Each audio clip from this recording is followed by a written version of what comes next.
Yo, I love this album art, and the main reason I love it is because we don't have music videos anymore. Well, not as much as we used to anyway. Best believe 20 years ago, if Nas dropped an album like this, there'd be a music video for every song on the album. Nas would be on 106 in Park. He'd be on TRL. And kids, look that up if you don't know what I'm talking about. But we're in a streaming age now with Spotify and SoundCloud, and instead of watching music videos for every song, I'm sitting in YouTube Premium and I'm staring at this album art. And believe me, this album art is deep on so many levels. So I wanted to let you guys know some of the things that I picked up, and let me know in the comments if you picked up something I didn't notice. So written on the porcelain plate, we have, it says King's Disease. That's the name of the album on here. King's Disease is it's gout. It's rich man's disease. It's what you get when you're living in the excess, and that's what Nas is warning us about.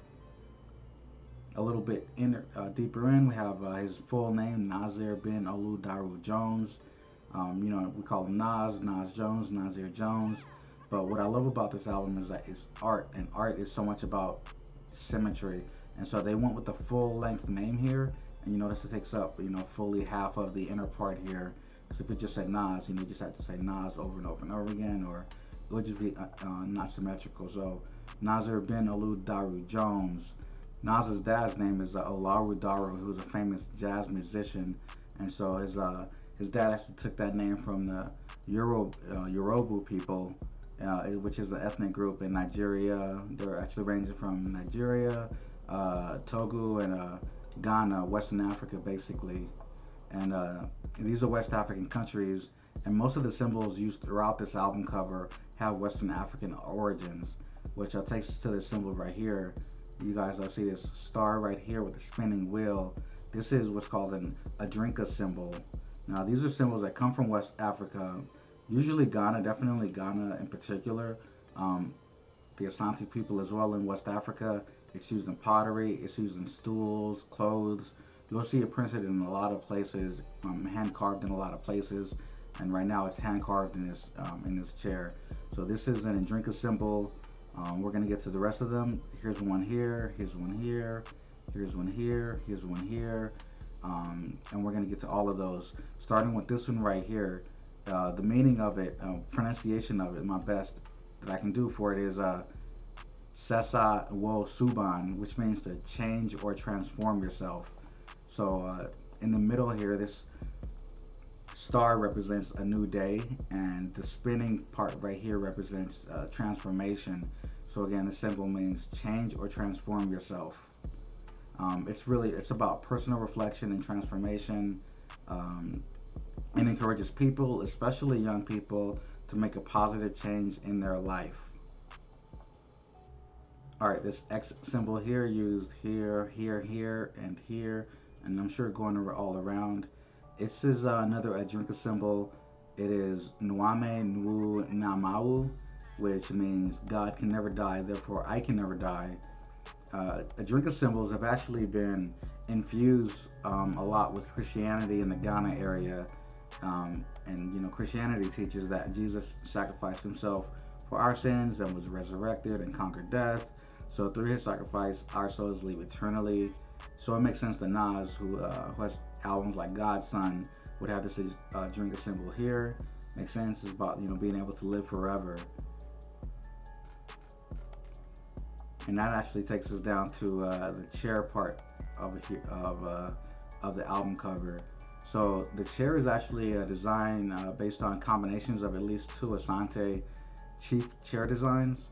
I found a great article published by the University of Michigan, which breaks down the symbols used in the Asante chairs. But first, you should know that the Asante ruler is called the Asante Hini, and the chair is called the Hoedam, which means looking at the people.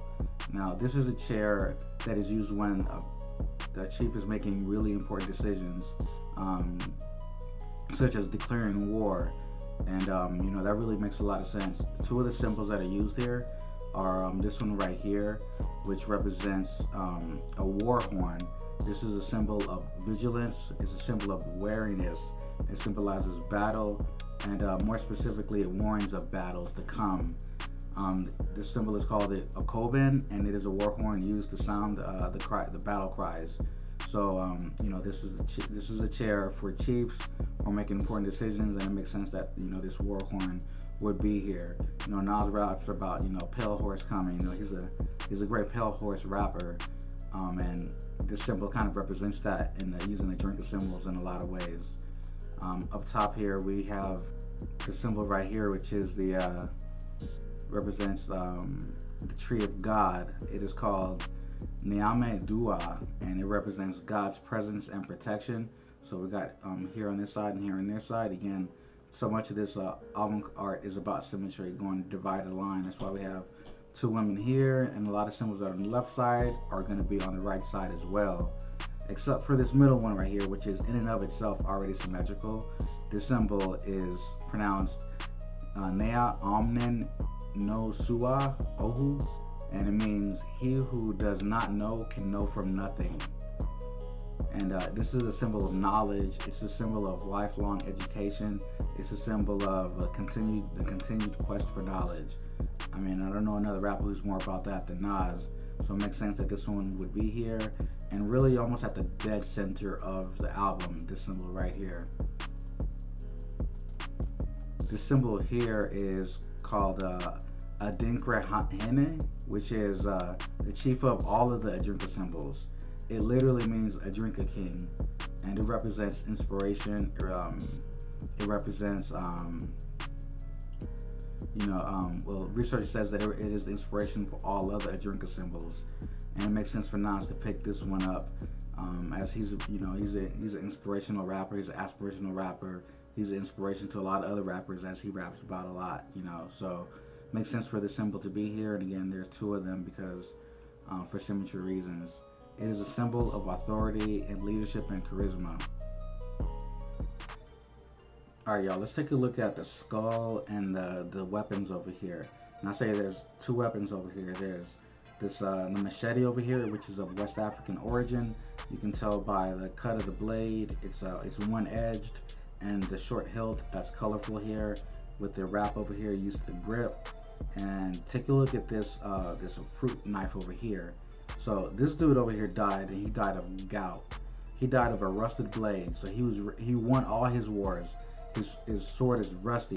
He didn't have to fight any more wars, any more traditional wars, because you can tell it's rusty over here. So he hadn't fought in a long time. However, look at his fruit knife. It's fresh. It's brand new silver. It was touched yesterday. You can tell that it just got done cutting this fruit right here. So he didn't die on the battlefield. He died after he won all the battles in the kitchen at the table of gout. So this is the ultimate warning that Nas has given us, from black people dying of diabetes and eating too much and overindulgence, to not just that, though, not just in the physical sense of what we eat killing us, but it's about not focusing on the right things. We think so much about the fight of our lives being so physical and literal that you can be like this guy. You can win your physical wars. You can win your wars and not ever have to pick up a sword again. But if you're not being a forever learner, being a student of the game, then what's going to happen is you end up dying of other things that you don't see coming. So this is really about focus, and this is why I love this album. I've been playing it non-stop since I heard it, and it's just, to me, it's another Nas instant classic. So yeah, this is Nas at his best. I love the fact that Nas is still dropping jewels, still dropping knowledge. Nas started rapping in 1994, dropping Illmatic, coming out of nowhere, and till this day, right now, 2020, he's still dropping knowledge, dropping jewels. People knew about what gout was. Some people did. You knew it if you had it, or if somebody in your circle had it. But the fact that Nas could drop an album called King's Disease and put us up on game on that is just a testament to his strength as a rapper, and why he's my all-time favorite rapper, for one. So this is my interpretation and what I found in the King's Disease album cover. If you guys see anything else that I didn't notice, let me know. Hit me up in the comments.